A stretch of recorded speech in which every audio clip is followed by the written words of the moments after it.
J'ai un nouveau tapis de jeu pour couvrir ma table dégueu.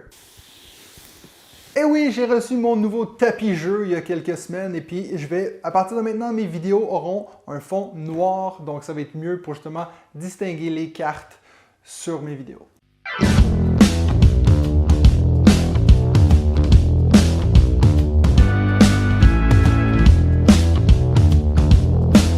Salut tout le monde, bienvenue à On Joue Dessus. Cette semaine, je vous parle de la première extension du jeu que j'ai mis au top de ma liste des top 10 meilleurs jeux de 2020, Thingvellir de Nidavellir.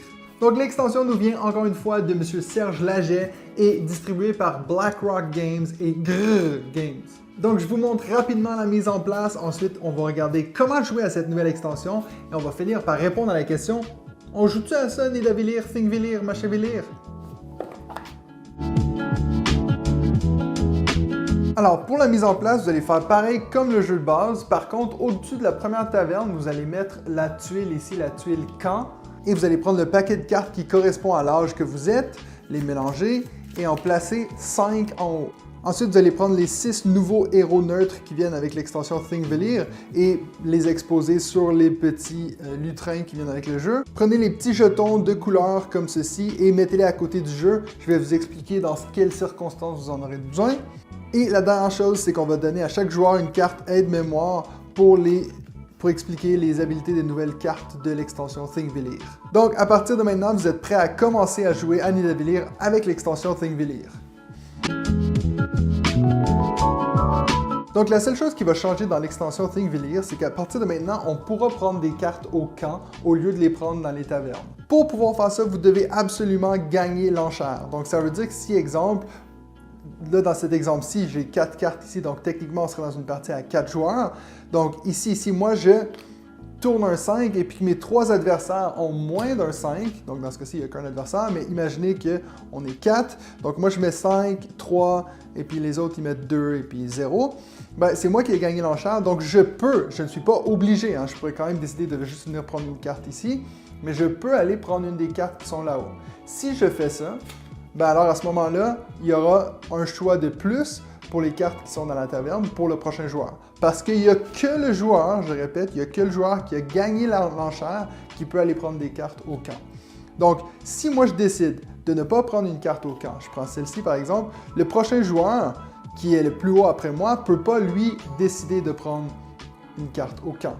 Petite particularité dans une partie à 2 joueurs où on a 3 cartes ici à la taverne, le joueur qui gagne l'enchère, s'il décide de prendre une carte au camp, il peut alors défausser une des 3 cartes dans la taverne, de son choix. Il va dire, ok, alors je défausse celle-ci, ensuite le deuxième joueur aura le choix entre les 2 cartes qui restent. Mais ça, bien sûr, c'est qu'à 2 joueurs. Si un joueur prend une carte au camp, on ne va pas tout de suite la remplacer par une nouvelle carte. On va attendre la fin des 3 tavernes avant de remettre 5 cartes en haut. Si pendant les 3 tavernes, il n'y a personne qui va prendre des cartes au camp, on ne les change pas, on les garde pour la prochaine manche. À la fin de l'âge 1, on va justement jeter toutes les cartes camp de l'âge 1 et on va prendre maintenant le paquet de l'âge 2 et puis on va recommencer encore une fois à mettre 5 au début. Maintenant, quel genre de cartes on va retrouver au camp? Ben, il y en a 2 types qu'on peut voir qui ont des symboles différents. Les premières cartes, c'est les cartes mercenaires et les deuxièmes, c'est ce qu'on appelle les cartes artefacts. Dans les 2 cas, qu'on prenne une ou l'autre, à moins qu'on vous indique le contraire, on va prendre ces cartes-là et les mettre dans notre zone à gauche de notre plateau où on a les héros neutres. Quand je disais à moins de preuves du contraire, c'est que par exemple, on a cet artefact-ci qu'il faut qu'il soit placé directement avec les cartes bleues. Donc celle-ci, on la mettrait à droite de notre plateau de jeu. Les cartes artefacts ont plein d'habilités qui vont justement vous aider ou des fois même nuire à vos adversaires. Donc ça, je vais vous les expliquer en détail dans un instant. Mais avant ça, je voulais passer aux cartes mercenaires. Donc, qu'est-ce que ces cartes-là font? Ben, ce qui est important de savoir, c'est comme je l'ai déjà dit, on va les accumuler à gauche de notre plateau jusqu'à la fin de la manche, comme ceci. On va les placer. Si moi j'en prends 3 pendant la première manche, ben, je les mets là à gauche. À la fin de la première âge, juste avant d'attribuer les majorités de suprématie, on va devoir placer nos mercenaires dans une des 2 couleurs qui se retrouvent sur cette carte-là. Donc ça devient très intéressant parce qu'on peut justement voler la majorité à un autre joueur avec une de nos cartes mercenaires. D'abord, on va commencer par le joueur qui a le plus de mercenaires, et puis lui, il peut décider de soit placer immédiatement ses mercenaires dans une des couleurs, ou peut-être qu'il va dire, ben regarde, moi je vais attendre de voir où les autres joueurs vont les placer, et ensuite, ça va être à moi de les placer à mon tour. Je vous montre dans quel cas ça pourrait être très intéressant d'attendre que son adversaire place son mercenaire. Si vous regardez en ce moment, moi j'ai la majorité parce que j'ai 3 rangs rouges, alors que mon adversaire en a 2. Je vois que son mercenaire contient la couleur rouge, et puis moi aussi j'en ai un. Donc je vais dire, à place de gaspiller mon rouge puis le mettre ici, alors que peut-être que je vais de toute façon avoir la majorité, je vais attendre que lui il le place, parce que peut-être qu'il va vouloir prendre le rouge, le bleu à la place. Donc mon adversaire le met ici, il dit écoute, je vais prendre le 3 pour annuler la supériorité, parce que là on aurait les 3 rangs. Ben, à ce moment-là, moi je vais prendre le mien et le mettre ici pour pouvoir quand même le dépasser. Attention, une fois qu'une carte mercenaire est posée, elle est cette couleur-là. Vous ne pouvez pas par la suite dire « Ah non, mais je vais la mettre ici à la place ». Une fois qu'elle est posée, elle reste comme ça jusqu'à la fin de la partie. Donc, mon adversaire n'a plus de carte mercenaire. Moi, je vais continuer. Je vais dire, ben regarde ici, celle-ci, elle va compter comme un violet. Et il me reste celle-ci qui est soit vert ou bleu. Comme vous pouvez voir, j'ai aucune carte bleue. Donc, bien sûr, moi, je peux m'en servir pour la mettre ici, pour commencer une ligne bleue. Et puis, ça me ferait un héros que je pourrais prendre directement. Si, par exemple, j'avais pas de carte verte et puis pas de carte bleue, je devrais poser cette carte-là et mettre un des jetons pour indiquer de quelle couleur elle est. Hein, c'est pour éviter que des joueurs changent à mi-chemin dans la partie et disent « Ah non, finalement, je voulais que ce soit un rouge. » Donc, c'est à ça que ça sert, ces petits jetons-là. À la fin du deuxième âge, on va refaire la même chose avec nos mercenaires. Et puis, même si on n'a pas ces cartes de bonus à la fin du deuxième âge, il y a quand même un intérêt à placer ces mercenaires et puis regarder où on va les placer parce que, justement, il y a de ces nouvelles cartes artefacts qui vont peut-être demander que ceci soit fait. Et donc, maintenant, je vais vous expliquer les 12 cartes artefacts. Il y en a 6 par âge. Donc, ça, c'est les 6 de l'âge 1. Et puis, je vais me faire un plaisir malin à massacrer les noms de ces artefacts. Donc, le premier ici en haut à gauche s'appelle Draupnir. Et puis, ce qu'elle fait, cet artefact, c'est que si vous prenez cette carte-là, vous la mettez bien sûr à gauche dans vos héros neutres. Et à la fin du deuxième âge, vous allez donc faire 6 points par chaque pièce que vous avez de valeur 15 ou plus. Si vous avez beaucoup de pièces qui sont hautes, ça vaut la peine d'aller chercher cette carte-là. Au milieu, on a Fafnir Baligre. Donc, ce qui est intéressant avec cette carte, c'est que vous pouvez aller chercher une carte au camp si le joueur avec la mise la plus élevée a décidé de ne pas y aller. Donc, ici à droite, on a la carte Midging Jorg. Alors, cette carte-là, elle vaut simplement 28 points à la fin, mais vous ne pouvez plus créer de héros à partir du moment que vous prenez cette carte-là. Donc, potentiellement, celle-ci, surtout vu que on est obligé de la prendre dans l'âge 1, ça pourrait être difficile de la prendre au tout début de la partie. Si vous arrivez à la prendre juste à la fin de l'âge 1, peut-être que ça vaut la peine pour ce 28 points-là. Ensuite, ici en bas à gauche, on a la carte Vidjvisir, qui simplement, celle-ci, on va la prendre et à place de la mettre à gauche dans notre colonne des héros neutres, on va la mettre directement dans la colonne des explorateurs, hein, les cartes bleues. Ensuite, ici, on a Vidofnir et Vidroflornir. Mon Dieu. Donc, au moment où vous prenez cette carte-là, vous allez mettre plus 2 et plus 3 à vos 2 pièces qui sont en bas dans la bourse. Si une de ces 2 pièces-là est votre pièce 0 d'échange, alors vous mettez plus 5 à la seconde pièce. Ça, c'est une fois, après ça, on défausse la carte. Et ensuite, la dernière carte ici en bas, Svalin.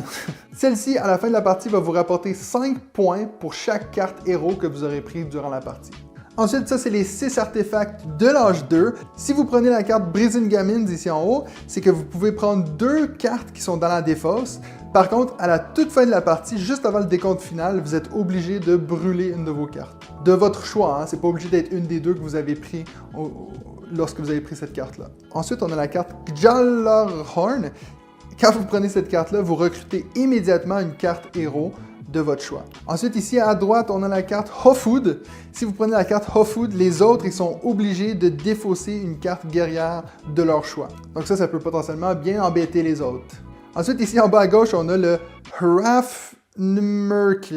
Donc bref, celui-ci là avec le drapeau. À la fin de l'âge 2, vous prenez 5 points pour chaque carte mercenaire que vous aurez accumulée pendant la partie.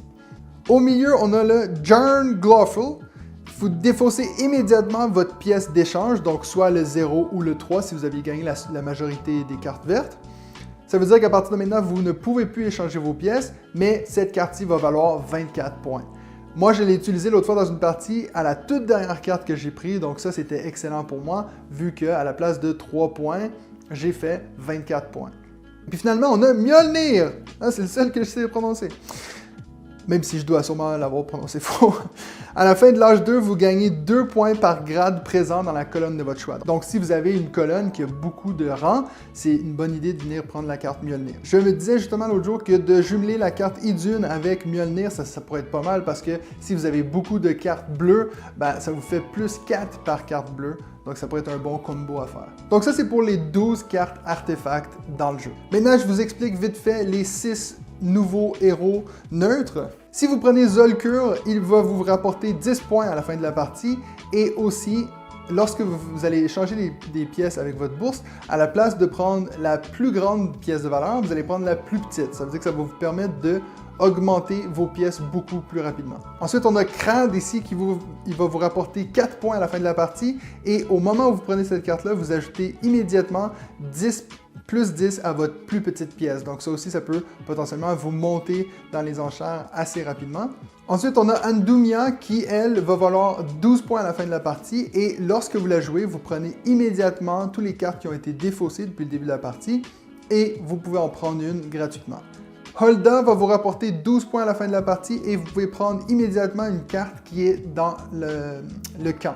Jarika, elle, va vous rapporter 8 points à la fin de la partie et à partir du moment que vous l'avez, vous allez toujours rajouter plus 2 à la valeur de la pièce que vous allez chercher à la banque. Donc par exemple, si mes deux pièces qui sont en bas dans mon échange, c'est un 2 et un 3, ça me donnerait une pièce de 5, ben, dans ce cas-ci, je vais prendre une pièce de 7. Et la dernière carte qu'on a ici, c'est Olwyn. Donc Olwyn, lui, quand on prend cette carte-là, on va prendre ces deux petits clones ici et on va pouvoir les utiliser pour nous aider à créer des héros plus rapidement. Donc on va les placer dans 2 colonnes de notre choix. Par contre, ils vont rapporter aucun point à la fin de la partie. C'est simplement pour nous aider à créer des colonnes pour faire des héros plus rapidement.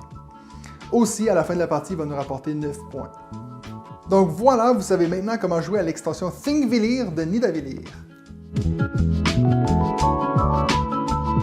Donc maintenant, c'est le temps de répondre à la question « On joue-tu à ça, Thingvellir ?» Bizarrement, ça m'arrive très rarement de faire des vidéos sur des extensions sur ma chaîne, mais j'en ai eu 2 en 2 semaines, donc l'extension Nightfall de Parks et maintenant Thingvellir de Nidavellir, des extensions pour des jeux que j'adore. Donc je me suis dit, après vous avoir montré mon top 10 de l'année, puis de vous avoir parlé de Nidavellir, j'avais pas le choix de vous faire une courte vidéo sur Thingvellir. Ben, pour ceux qui ont vu ma vidéo sur l'extension Nightfall de Parks, j'avais dit que c'était une extension incontournable, qu'il fallait absolument avoir ça pour jouer au jeu de base parce que ça le rendait meilleur. La même chose est vraie de cette extension, ça rend le jeu beaucoup mieux, surtout pour les parties à 2 joueurs.